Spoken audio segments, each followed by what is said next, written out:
അവിടുന്ന് പോന്നല്ല അങ്ങോട്ട് പൊയ്ക്കോ എന്ന. പക്ഷെ പോകുമ്പോ വെറും പോക്കല്ല നീ പോകേണ്ടത്.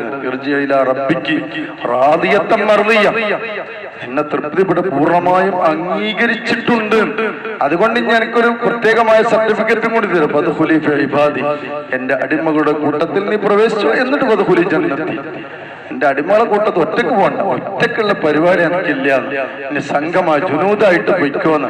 വദ്ഖുലി ഫീ ഇബാദി വദ്ഖുലി ജന്നത്തി, എന്റെ ഹൃദയയുടെ ഭവനമായ സ്വർഗത്തിൽ പൊയ്ക്കോന്ന്. ആ ഒരു വല്ലാത്തൊരു സന്തോഷത്തിന്റെ അപ്പുറം ഒരു സന്തോഷത്തിന്റെ സമയമില്ല. അല്ലാഹു കൂട്ടരിൽ നമ്മൾ ചേർത്ത് തരട്ടെ. അപ്പൊ നഫ്സിന്റെ ഖുറൂജിന്റെ സമയത്ത് വരെ സന്തോഷമാണുള്ളത്, ഖൗഫില്ലായിട്ടല്ല. ഇൻഷാഅല്ലാഹ് ഖൗഫില്ലായിട്ടല്ല. നബി സല്ലല്ലാഹു അലൈഹി വസല്ലമ ജലാലിയത്തും ജമാലിയത്തും ഉണ്ടായിരുന്ന ആളാണ്. ജലാലിയത്തുണ്ടായിരുന്നു, ജമാലിയത്തുണ്ടായിരുന്നു. ജലാലിയത്തിന്റെ സമയമാണ്. ആ സുജൂദ് കിടക്കുമെന്ന് കരഞ്ഞിട്ടെങ്കിൽ എന്തായിരുന്നു? റസൂലുള്ളാഹി സ്വല്ലല്ലാഹു അലൈഹി വസല്ലം ഇൻദ സുജൂദിഹി അജീജുൻ കഅജീജിൽ, അടുപ്പത്ത് വെച്ചാണ്ടാകുന്ന ശബ്ദമുണ്ട്. അതിന്റെ വെള്ളം ഇങ്ങനെ വറ്റുമ്പോ ഒരു ശബ്ദം ഉണ്ടാവും. എന്നവൻ നീറിപ്പിടിച്ചൊരു കരച്ചിൽ ഇങ്ങനെ കേൾക്കുമായിരുന്നു. അപ്പൊ അത്രയും ശക്തമായ കരച്ചിലുണ്ടായിരുന്നു ജലാലിയത്തിന്റെ സമയമായതുകൊണ്ട്.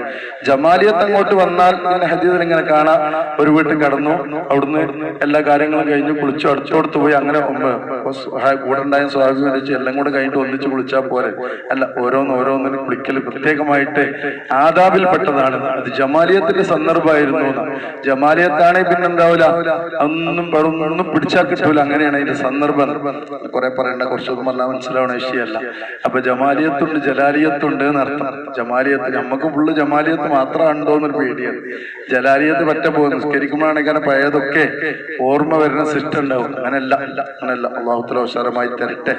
അപ്പൊ ഒന്ന് കലങ്ങി തുടച്ച് ഒന്ന് ശരിയാക്കി ഒന്നെന്താവും വെളുപ്പിച്ചെടുക്കണ പണിയാണ് ഇപ്പൊ നമ്മൾ നടത്തിക്കൊണ്ടിരിക്കുന്നത്. അള്ളാഹു പൂർത്തീകരിച്ചിട്ടെ.